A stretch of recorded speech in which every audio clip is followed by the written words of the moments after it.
Hello students, welcome back to my channel. आज हम लोग देखेंगे एसक्यूएल में इनर जॉइन के बारे में। पिछले वीडियो में हम लोगों ने समझा जॉइन क्या है, उसकी नीड क्या है, साथ ही साथ टाइप ऑफ जॉइन हम लोगों ने देखा। आज उसी टाइप ऑफ जॉइन में एक है आपका इनर जॉइन।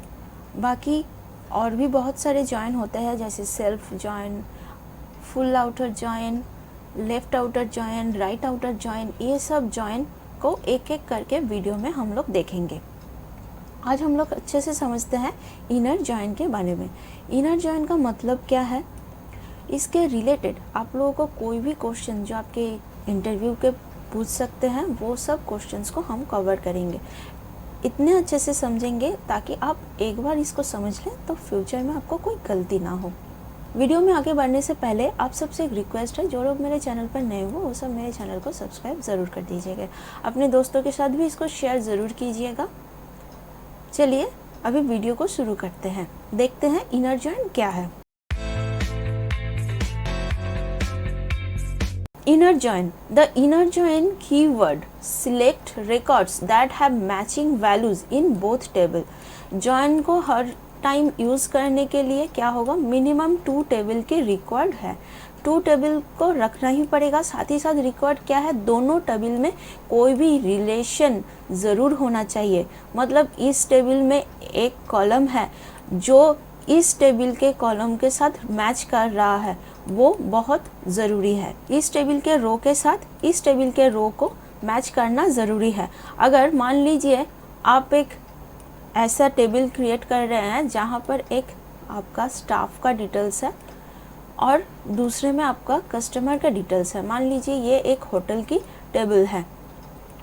देखिए, स्टाफ एंड कस्टमर इसमें कोई रिलेशन नहीं है, क्योंकि आप लोग नहीं बता सकते हैं एक ही होटल में हर महीने एक कस्टमर, सेम कस्टमर हर रोज़ जा रहा है या फिर महीने में एक बार तो जा ही रहा है। ऐसा कोई ज़रूरी नहीं है। ऐसा भी हो सकता है आउट ऑफ स्टेट का या फिर आउट ऑफ सिटी का कोई कस्टमर इस जगह पर जा रहा है, तो एक स्टाफ उसी कस्टमर को हैंडल करेगा, तो ये तो ज़रूरी नहीं है। तो इन दोनों के बीच में हम लोग कोई ऐसा रिलेशन क्रिएट नहीं कर पा रहे हैं जिसमें हम लोग एक क्वेरी के अंदर कौन सा स्टाफ कौन से कस्टमर को हैंडल कर रहा है वो देख सकते हैं। वो एट ए टाइम हम लोग कर सकते हैं पर 1 डे या फिर 2 डे के लिए, बट हर रोज़ नहीं कर सकते। तो इसमें कोई ऐसा रिलेशन नहीं है। बट हम लोग अगर कस्टमर एंड ऑर्डर आईडी के ऑर्डर को लेकर कर सकते हैं तो वे हो सकता है, क्योंकि बहुत सारे ऐसे वेबसाइट है जिसमें एक कस्टमर महीने में एक बार तो शॉपिंग करता ही करता है, तो वो हम लोग देख सकते हैं, उसका रिकॉर्ड रख सकते हैं। या फिर आपका एम्प्लॉय एंड डिपार्टमेंट, जो हर रोज़ आपके इंटरव्यू में बहुत सारे क्वेश्चंस आ सकते हैं। एक एम्प्लॉय एक डिपार्टमेंट में काम करता ही करता है, क्योंकि देखिए मिनिमम कहीं पर 1 2 3 4 या फिर 5 ईयर्स तक तो रहेगा वो आपका। उस टाइम आप ये हैंडल कर सकते हैं। कभी कभी कोई भी 10 ईयर्स या फिर जब भी गवर्नमेंट एम्प्लॉय होते हैं वो तो लाइफ टाइम के लिए वहीं एक जगह पर सेटल हो जाते हैं। ये तो इसमें रिलेशन क्रिएट कर सकते हैं, इसमें रिलेशन क्रिएट कर सकते हैं। कोई ऐसा नहीं है कि जिसमें कोई रिलेशन ही नहीं है, उसमें हम लोग कोई रिलेशन क्रिएट करके उस टेबल के ऊपर जॉइन क्रिएट करेंगे, तो ये पॉसिबल नहीं है। तो इनर जॉइन हो या फिर कोई भी जॉइन, उस जॉइन में हर एक टेबल के रो के साथ दूसरे टेबल के रो का कोई ना कोई रिलेशन रहना ज़रूरी है।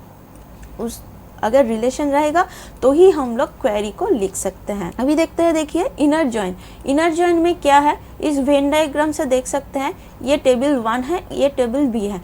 इन दोनों टेबल के बीच में जो कॉमन पार्ट है इनर जॉइन में वही दिखाएगा।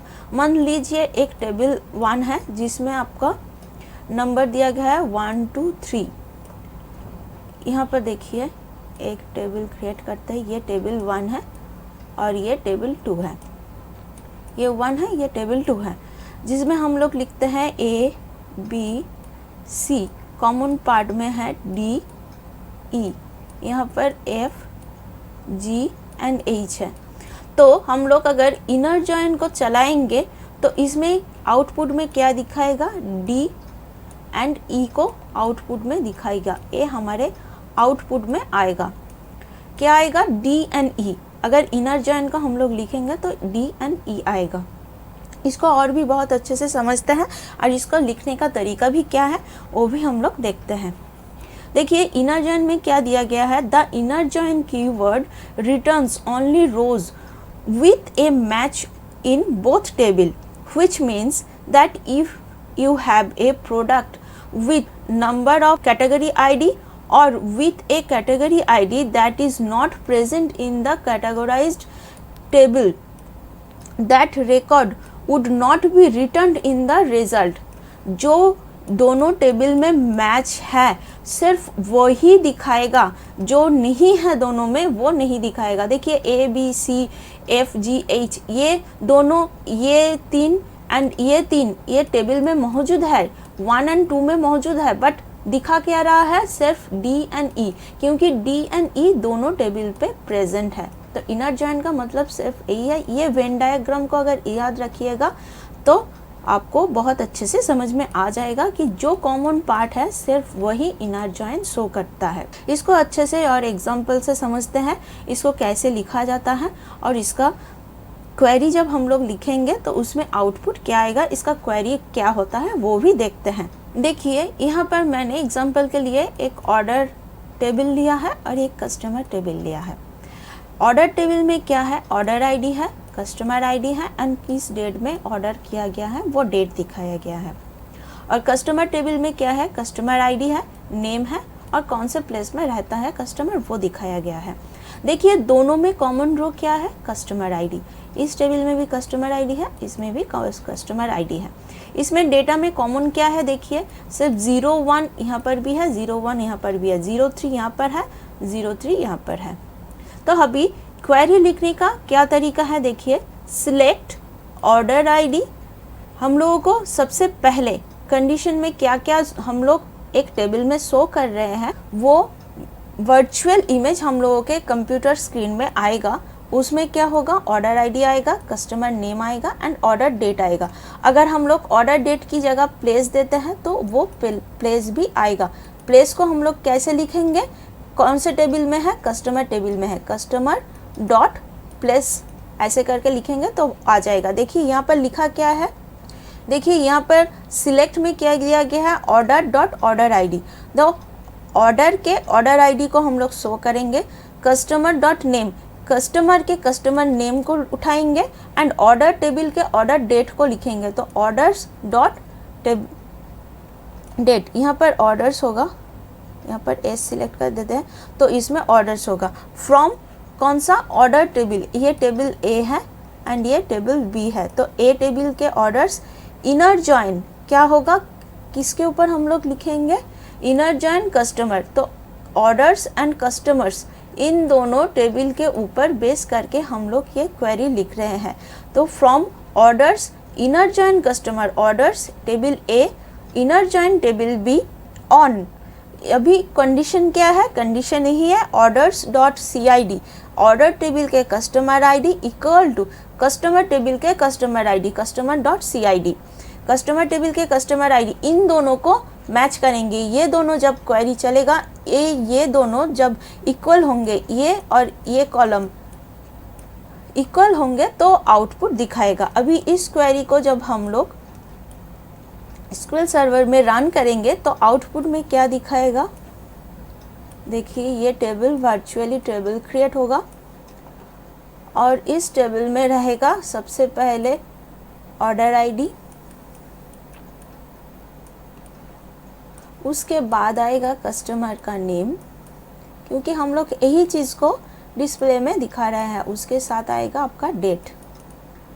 तभी ऑर्डर आईडी में क्या है? देखिए 01 यहाँ पर भी है, 01 यहाँ पर भी है, दोनों में 01 है तो 01 लिखेंगे। 01 के रेस्पेक्ट नेम है XYZ एंड आपका डेट क्या है? 22/2/23, 22/2/23।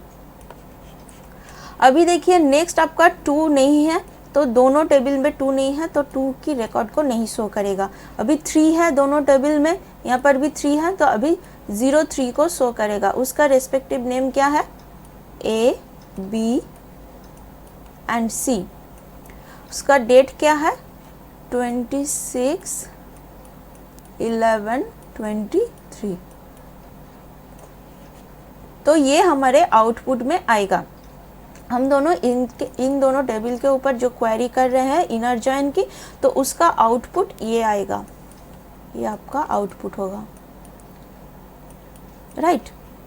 अभी देखिए ये जो हम लोग इनर जॉइन लिख रहे हैं, कभी कभी ये इनर जॉइन जो क्लॉज यूज़ कर रहे हैं वहाँ पर अगर इनर जॉइन को छोड़कर सिर्फ जॉइन हम लोग लिखेंगे ना, तो भी हमारा ये इनर जॉइन का ही क्वेरी हमारा रन होगा, क्योंकि कभी इनर जॉइन का मतलब ही है जॉइन। मेन जॉइन जो हम लोग कर रहे हैं, ये जो जॉइन कर रहे हैं वो जॉइन में अगर हम लोग इनर जॉइन का जो कीवर्ड है या फिर एक क्लॉज जो यूज़ कर रहे हैं उसको अगर छोड़ देंगे तो भी हमारा आउटपुट यही आएगा। ऐसा ज़रूरी नहीं है कि हर टाइम हम लोगों को इनर जॉइन लिखना ही होगा, बट अदर जो जॉइन है, फुल, आउटर जॉइन या फिर left outer join, right outer join, इनमें ये कीवर्ड को मेंशन करना ज़रूरी है। ये कैसे होता है, इसका वेन डायग्राम क्या है, ये हम लोग नेक्स्ट वीडियो में देखेंगे। आज हम लोगों ने समझा इनर जॉइन क्या है, इसका लिखने का तरीका क्या है, और इसको एक एग्जाम्पल से हम लोगों ने समझा इसका आउटपुट क्या होगा। मान लीजिए अगर यहाँ पर हम लोग स्टार लिखते हैं तो हमें आउटपुट में क्या आएगा, order ID, CID, date, name and place. Table में जो है वो सब दिखाएगा, सिर्फ कस्टमर आईडी दोनों टेबल में कॉल सेम है तो इसका एक टेबल बन जाएगा, सिर्फ एक रो बनेगा, साथ ही साथ ये डेट रहेगा और इसमें 2 ऐड हो जाएंगे, एक आपका नेम और दूसरा आपका प्लेस। ये पूरा टेबल शो करेगा। हम लोग यहाँ पर सिर्फ तीनों चीज़ों को दिखा रहे हैं, तो इसीलिए ये टेबल में आउटपुट में ये तीनों चीज़ें आए हैं। आई होप आप लोगों को ये बहुत अच्छे से समझ में आया। फिर भी इसके रिलेटेड अगर आप लोगों को कोई भी क्वेरी हो तो आप नीचे मुझे कमेंट सेक्शन में बता दीजिएगा, मैं आप लोगों की प्रॉब्लम को सॉल्व करने की पूरी कोशिश करूँगी। वीडियो अच्छा लगा तो इसको लाइक, शेयर एंड सब्सक्राइब ज़रूर कर दीजिएगा। आज इतना ही, मिलते हैं नेक्स्ट वीडियो में।